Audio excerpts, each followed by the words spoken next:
கர்த்தருடைய பரிசுத்த நாமத்திற்கு மகிமை உண்டாகட்டும். மகிமையான ஒரு தினத்தில் உங்களை சந்திப்பதில் சந்தோஷம் அடைகிறேன்.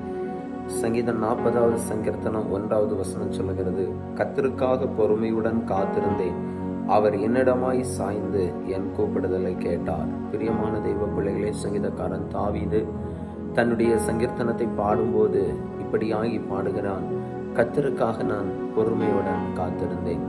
ஆமை, இன்னைக்கு நாம் எத்தனை பேர் ஆண்டவருக்காக நாம் பொறுமையாய் காத்திருக்கிறோம்? இதை நாம் 2 விதங்களிலே நம்ம இந்த வசனத்தை நம்ம தியானிக்க போகிறோம்.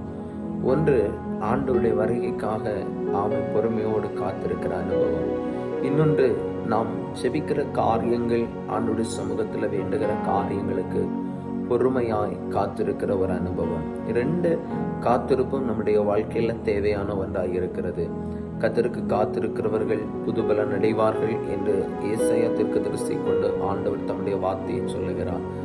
ஆகவே கிறிஸ்துவுக்குள்ளே வாழுகிற கர்த்தருடைய பிள்ளைகளாகிய நாம் பொறுமையாய் ஆண்டவருடைய சமூகத்திலே காத்திருக்க வேண்டியது கட்டாயமான ஒன்று.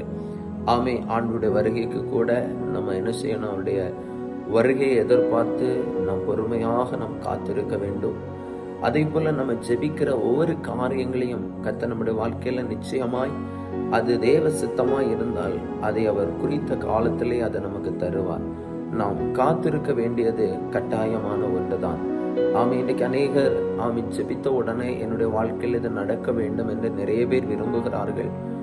ஆனால் அது உண்மையாய் அநேகருக்கு அது சாத்தியம் இல்லாமல் போகிறது. ஏன்னா ஆண்டவர் தகப்பன் தன் பிள்ளைக்கு என்ன கொடுக்க வேண்டும் என்று அறிந்திருக்கிறது போல பரலோகத்தின் ஆண்டவரும் நம்முடைய ஒவ்வொரு காரியங்கள் நமக்கு என்ன எப்போது செய்ய வேண்டும் என்பதை அவர் நன்கு அறிந்து வைத்திருக்கிறார். ஆனால் நாம் பொறுமையாய் காத்திருக்க இன்னைக்கு நாம் அநேக நேரங்களில் தவறி விடுகிறோம்.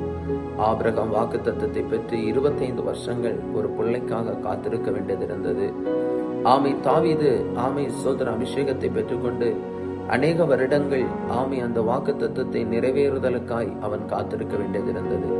ஆகவே கர்த்தருடைய பாதத்திலே, ஆண்டவருடைய பாதத்திலே அவர் ஆராதிக்கிற தெய்வ பிள்ளைகளாக நாம் ஆண்டவருடைய சமூகத்தில் பொறுமையாய் காத்திருக்க வேண்டும். நிச்சயமாய் ஆண்டவர் நம்முடைய கூப்பிடுதலை கேட்டு நமக்கு பதில் அளிப்பார். கண்களை மூடுவோமா? எங்களை அளவுக்கு அதிகமாக நேசிக்கிற பரலோக தந்தையே, ஆண்டவர் நாங்கள் பொறுமையாய் எல்லாவற்றிலும் காத்திருக்க வேண்டிய கிருபை எங்களுக்கு தாருங்க. அநேக விஷயங்களில் நாங்கள் அவசரப்படுகிறோம்ப்பா. அப்படி அல்லப்பா, எல்லாவற்றுக்காய் பொறுமையாய் காத்திருந்து அதை பெற்றுக்கொள்ள வேண்டிய கிருபையை கத்திரங்களுக்கு தாரும். இந்த நாள் ஒவ்வொரு தேவ பிள்ளைகளை ஆசீர்வதிங்க. அவங்க காரியங்களை நன்மைகளாக வாய்க்க பண்ணுங்க.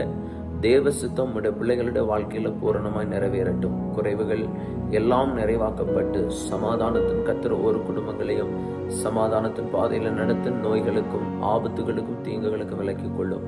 ஆசீர்வதியும் இயேசுவின் நாமத்தில் தருகிறேன் நல்ல பிதாவே, ஆமீன். God bless you. கர்த்தர் உங்களை ஆசீர்வதிப்பார். ஆமீன்.